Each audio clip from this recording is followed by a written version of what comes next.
आज जो है अरविंद जायसवाल जी का जो है 7वां दिन है और हम लोग आ गए हैं दुबियारी पुल की तरफ। देखिए भैया यार, बहुत बढ़िया, बहुत सुंदर, बढ़िया चला रहे हैं और इनको क्लच ब्रेक स्केलेटर के बारे में अच्छी तरह जानकारी हो गई है। बहुत बढ़िया ले चल रहे हैं और यही तीनों चीज़ जो है मेन होता है, क्लच ब्रेक स्केलेटर।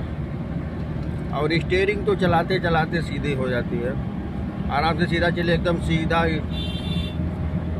अब लेफ्ट इंडिकेटर दीजिए ऊपर, आराम से स्पीड कंट्रोल कीजिए।